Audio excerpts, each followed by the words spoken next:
Public hearing sa unong ka komite sa sangguniang panglungsod nga gipahigayon kagahapon o gitambungan kini sa mga sakop sa City Council sa Committee on Laws and Style, Committee on Trade of Commerce and Industry, Committee on Barangay Affairs, Committee on Ways and Means, Committee on Public Health and Sanitation, Committee on Environment, Chief Inspector Lloyd Villaruya sa Bureau of Fire Protection, Dundon Guangco, City Ararimo, Suimo, Legal Counsel, City Engineer Mumay sa City Engineer's Office, BPLS, City Treasurer's Office, Barangay Malaubang, Barangay Aguada o mga negosyante nga nag-apply og special permit para sa ilang negosyo.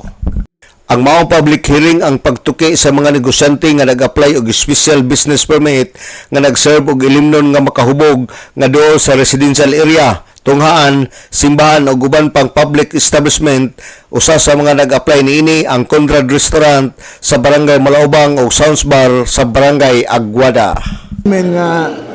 nag-apply og special permit,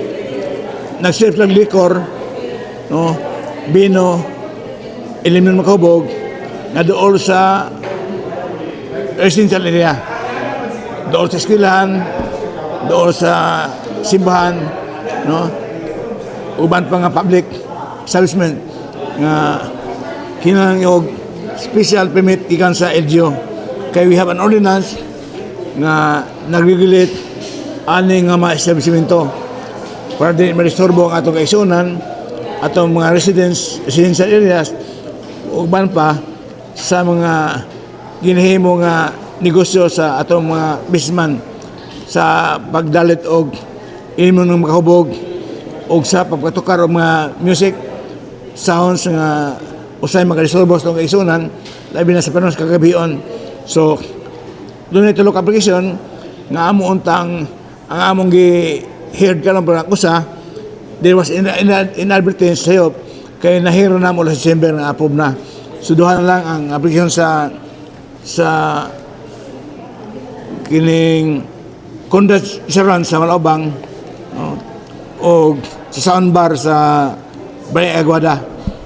Si Konsyal Marcelian Tapayan sa sangguniang panglungsod, gisiguro sa sangguniang panglungsod nga walay maserve nga ilimnon nga makahubog ngadto sa mga batan-on og ilang gikuha ang tanang concern, ilang gitana usab sa committee level kung pwede ba aprobahan og dunay recommendation nga aprobahan, pero subject pa kini nga ma-comply ang mga requirements og mga conditions. Alang sa DX Dili Radio Kampana, ang radyo sa simbahan, W45 Dudong Bergaminto, muduyog sa ika-75 nga jubileo sa simbahan sa Archdiocese sa Osamis Danag, Sarakbayan.